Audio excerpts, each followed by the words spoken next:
I wanted to shake David Cameron and say, you have a problem with women. Talk to women like you do to everybody else, to your pals from Eton. But it's, you can't exactly do that. Or you couldn't then. I think you could do it more now.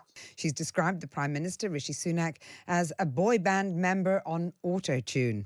She's the author of 16 books, including her latest, The Plot, where she posits the theory that for decades, a shadowy group called The Movement have sought to control Tory fates and install or remove leaders. It is, of course, the former Culture Secretary, Nadine Dorries, who joins me now. Welcome to the programme, Nadine. Hello, Maria. Hello. I mentioned this shadowy plot and the movement and, the dark arts being employed. But isn't it true that most people would think, yeah, that's just Westminster? Well, it's certainly been the Conservative Party for the past 20-odd years. But, yeah, I mean, Westminster is, a hideous place to work, and it is full of dark arts and dirty practices. I can't remember who coined the expression. Was it Millen? No, maybe not. If you want a friend in politics, get a dog. I mean, it's absolutely true. But what's been happening in the Conservative Party, and by the way, just to correct you, it wasn't me who called the Prime Minister Rishi Sunak a boy band member on auto-tune. That was one of the contributors to the book. And this happens a lot, actually, because the book is a compilation of interviews that I've had with former prime ministers, chancellors, senior members of the Conservative Party, cabinet ministers, president of past, senior civil servants. So it's their story, it's not mine. And why did you put it together as a series of interviews? Is it all to dig into the idea of there being this movement? So it's because I didn't know the story. So I knew a number of things that had happened which were just inexplicable. And it was... What sort of things would you describe as inexplicable? So, for one, the wallpaper-gate story about Boris Johnson and... With the gold wallpaper? Yeah. I knew it was a red-painted wall. And I couldn't understand why. And it was the painted red to denote the red wall wins in the general election. And I just couldn't understand why this story was like halfway around the world before the truth had got its hat on, and why it kept being repeated over and over again, not just by particular journalists, but by politicians too. And that was what alerted my curiosity. But isn't that just a sign of how stories, once they're out there, they're very difficult to put back in the box? I mean, the important part of that story was the amount of money that was spent on the redecoration, was it not? No, I don't think so. I think the important part of the story was the fact that, as you know, Mariella, any story needs at least two credible sources. And when I began to unpick this one, what I discovered was that newspaper editors were saying to their journalists, look, you've got two sources in number 10 who tell us it's gold wallpaper, but they're both in the same office, and therefore we can only count it as one source. You need to go and get another. And so I unpicked the story further, and this is where I began to realise that something really tacky was going on. Worse than tacky, it was something that was democratically corrupt, I suppose. Well, let's move on from the wallpaper, because in the book you talk about but let me just ask you, in the book you talk about the defenestration of Boris Johnson from power by this shadowy group, I presume also involved with the gold wallpaper story. These very same people, you've said may now be trying to remove Rishi Sunak from number 10. Who are they? So I actually said that they would remove Rishi Sunak from number 10 in December 2022. And people were saying to me, don't be crazy. He's only been elected him 3 months ago. And he's still there now. He's still there now, but they are desperately trying to remove him. So who's they, though? Who's they? Well, at this point in time, given where we are in the polls, you asked who they are. Well, Dominic Cummings said on the day that Boris Johnson became Prime Minister, he said to Laura Kuenssberg a little later, on the day Boris Johnson became Prime Minister, he had a meeting in Downing Street and he said, right, it's now time to start working to remove Boris Johnson. He's done his job. He's got us the election. Now it's time to get rid of him. And he actually slipped up in an interview with Laura Kuenssberg, which are the very last words in the book. where Laura Kunsberg said to him, "So you said that you wanted to get rid of Boris Johnson months after he won the 2019 Hmm. election, an 80-seat majority." And Dominic Cummings answered, "Not months, days." But And but now you claim that the group. I mean, I understand what you're saying, but I would have thought that Dominic Cummings, for example, would be quite a discredited voice at this point, even in the Conservative Party. You claim that the group is trying to replace Rishi Sunak with Kemi Badenoch. Here's what you said about her a few days ago. She is their project. She is the person they want to be leader. And actually what she should be doing, what they all should be doing, is getting behind Rishi Sunak, because it is insanity to think that we can have another leadership election. If we do, the Conservative Party deserves to be wiped out of existence, because what they should be doing is governing for the people and not governing for themselves. They are concerned only with their own ambition. There's this desperate race on because they simply want to be Prime Minister. It's political hedonism and narcissism in its most extreme forms, and they need to pipe down, get behind the Prime Minister. Well, you were certainly unequivocal there. You clearly don't support Kemi Badenoch as a leader, but as a person and a politician, can you understand where people might be coming from in terms of if they are wanting to replace Rishi Sunak? so, look, Mariella, the book is about a group of individuals. One of them is called Dougie Smith, who has been the Conservative Party for 25 years. He's an There's advisor, a whole yeah? chapter in which Ian Duncan Smith contributes. They tried to have he and others around him who called themselves, the movement back then, which Norman Tebbit wrote about, by the way, in 2002.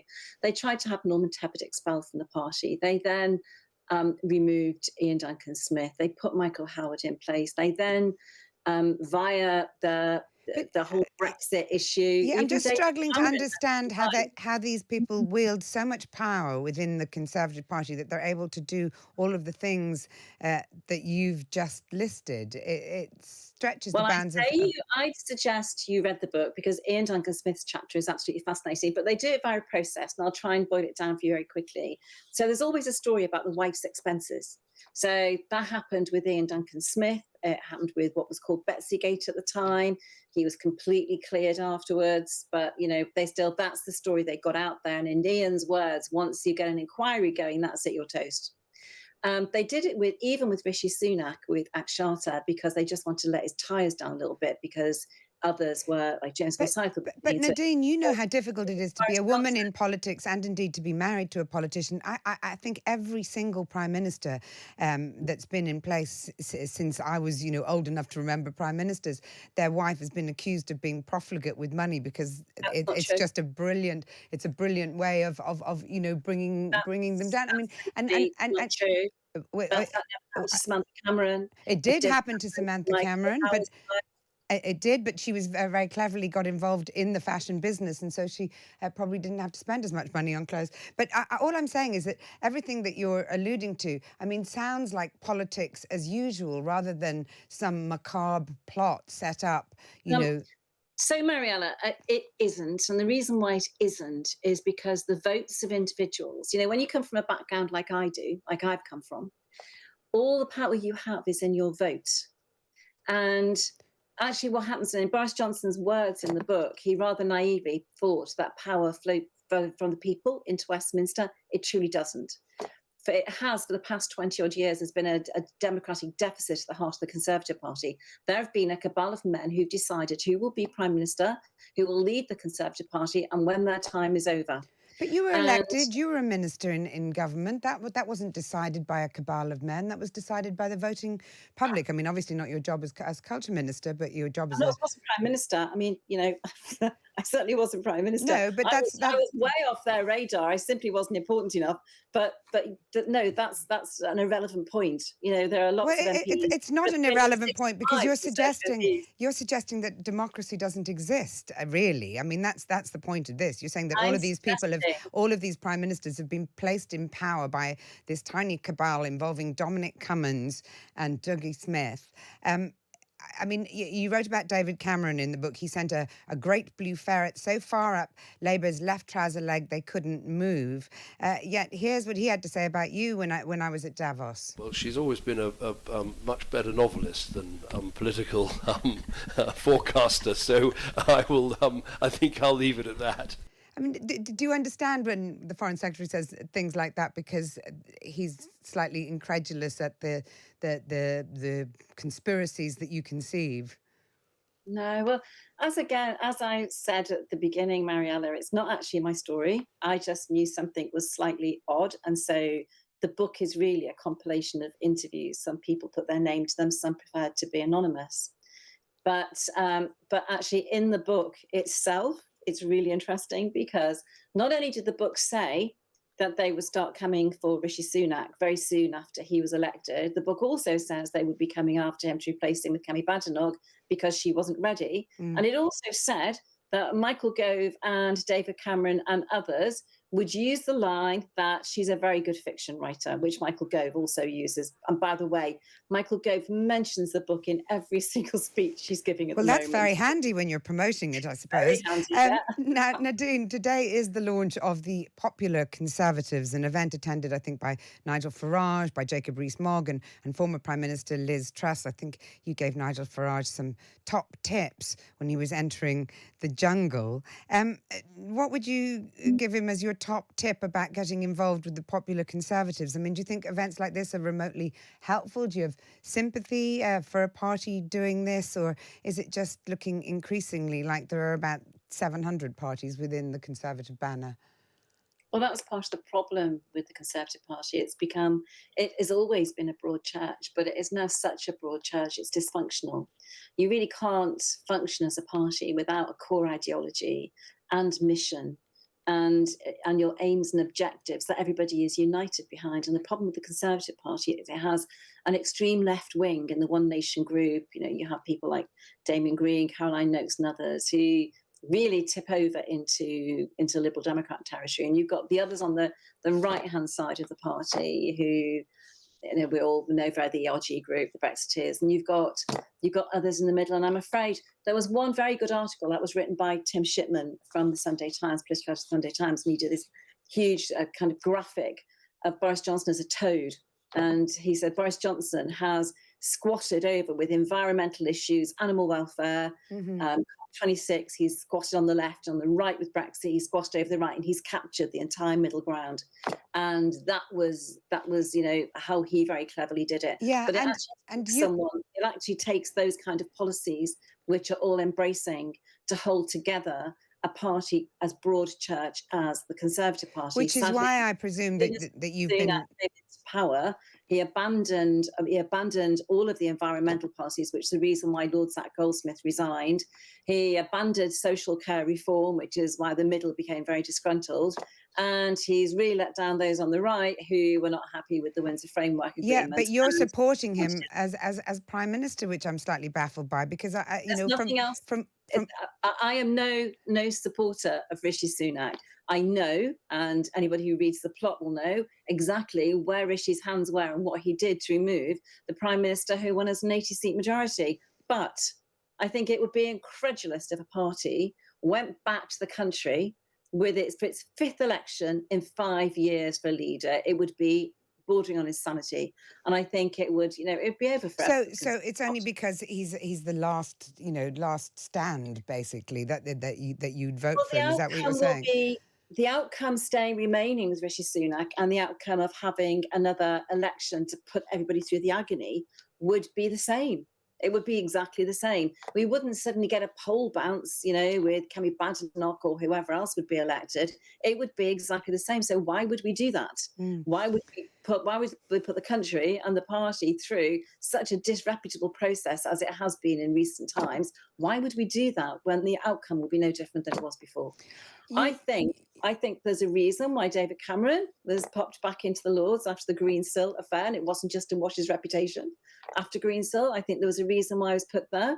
I think it might be similar to the reason why Michael Howard was popped in when Ian Duncan Smith was removed. And I think if it came to it, you've got two groups now very active in the Conservative So Party. it's not Kemi Badenoch that's going to be now put by this cabal No, into there are power. two It's David processes. Cameron that you're thinking is now going to No, be the new leader. no, I don't think you understand the processes of how prime ministers and party leaders are put in place. So there are two processes. One is that you have a leadership election, which everyone was very familiar with through Rishi Sunak and Liz Truss. The other is what happened with Michael Howard.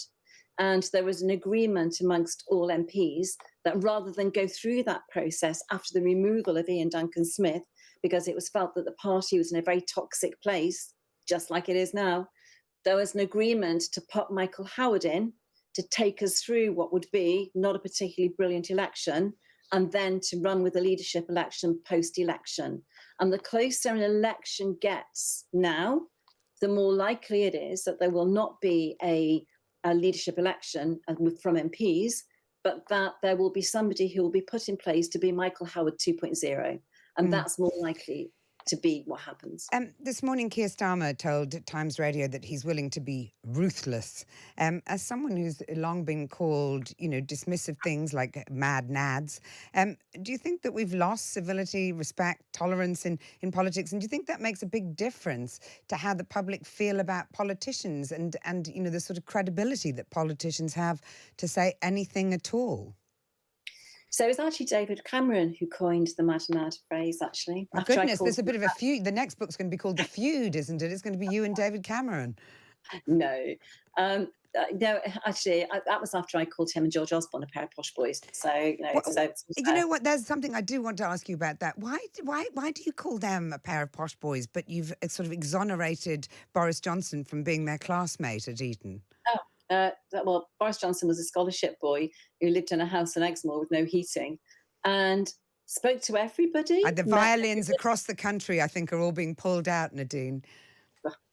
That is maybe. But the difference between David Cameron, George Osborne and Boris Johnson is that I was a brand new MP in 2005 when I first met Boris Johnson, who greeted me, welcomed me, and new MPs the same as most MPs did. The only people who felt themselves slightly too superior, who were very imperious and kind of looked down their nose at those MPs who didn't come from, the right backgrounds, were David Cameron and George Osborne, I'm afraid. It is coming up, the feud, isn't it? Because actually, on a personal level, I like both of them very much. So it's really frustrating. I sometimes want to shake David Cameron and say, I remember one MP who's now left, a female MP, because we have this horrendous problem in the Conservative Party where our attrition rate amongst women is 25%. So 25% of women who become MPs in the Conservative Party leave every time there's an election. And I want to shake David Cameron and say, you have a problem with women. Talk to women like you do to everybody else, to your pals from Eton. But it's, you can't exactly do that. Or you couldn't then. I think you could do it more now. So is it bring back Boris, do you think? Would you like that? Would that make a difference? He would never come back. Now, why would he come back to pick up a party that he'd taken with an 80-seat majority and an incredible victory? Why would he want to come back when it's on the bones of its backside and lead it into defeat? I mean, that's just not going to happen. Boris isn't going to come back. Well, Nadine Dorries, it's been very interesting to talk to you. Thank you very much for joining me here on Times Radio. The Plot is out now.